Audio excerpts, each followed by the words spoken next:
Hola, bienvenidos al fin de la historia. Hoy vamos a hablar de pobreza, impuestos, desigualdad y yates. ¿Qué relación tiene todo esto?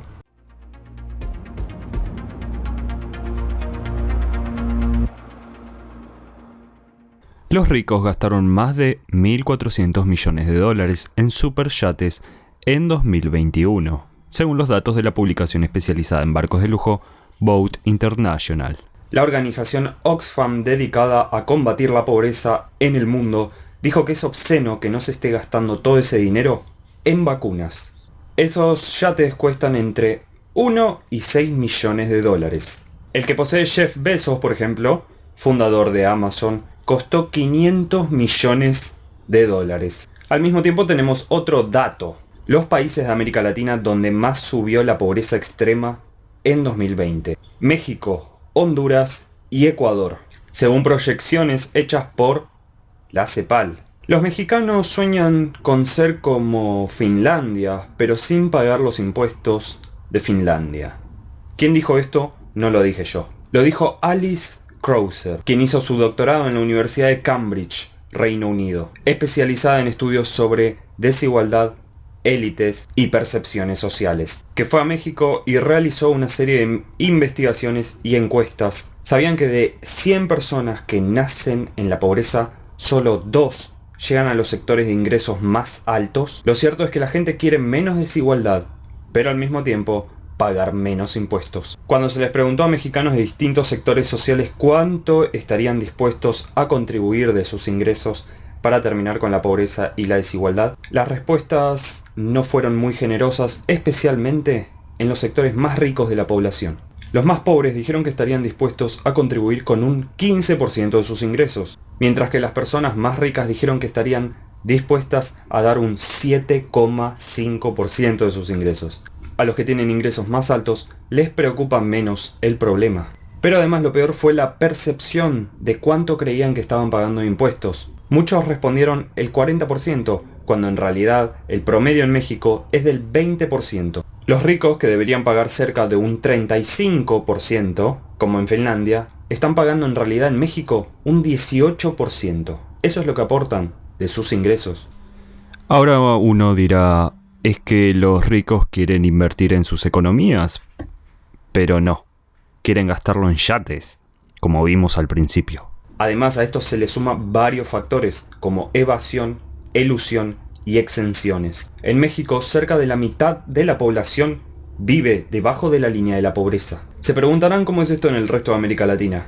No cambia mucho. Lo que sí no podemos negar es que lamentablemente hay una parte de los impuestos que van a donde no deberían. Un problema conocido justamente como la corrupción. Pero en todo caso, lo que hay que combatir es la corrupción, no los impuestos. En países donde hay muchísima menos desigualdad, como Dinamarca, la tasa mínima del impuesto a la renta, por ejemplo, empieza en un 36%. Es decir, América Latina quiere parecerse a los mejores países de Europa, pero sin pagar los impuestos que pagan ellos. Los ricos no quieren pagar más impuestos de lo que pagan actualmente. El problema es que la evasión fiscal en América Latina es tan grande, como confirma la CEPAL, que el Estado pierde muchísimo dinero. Termina viéndose forzado a recaudar a partir de más impuestos a los sectores medios y más bajos de la población, lo cual no sirve, porque termina empeorando la desigualdad. También se ve obligado a recaudar a partir de mayor endeudamiento. Todos estos problemas existen hace décadas y podrían ser la clave para explicar por qué América Latina tiene tanta desigualdad y no crece hace años. No nos olvidemos que América Latina es la región más desigual del planeta. Pausa. América Latina sí creció bastante en estas últimas 2 décadas, pero el crecimiento no lo es todo. El crecimiento del PBI en realidad no significa nada. Países como Colombia y Chile vienen registrando récord de crecimiento del PBI desde hace años. Aún así son 2 países donde se vienen dando estallidos sociales desde hace 2 años. De hecho, hace muy poco el Premio Nobel de Economía Joseph Stiglitz dijo que había que abandonar el PBI como medidor definitivo de la economía, porque justamente ese índice no tenía en cuenta las desigualdades. Un país puede crecer, pero las ganancias enormes, pueden quedar concentradas en un grupo muy pequeño de la población. Un grupo muy reducido, conocido como las oligarquías.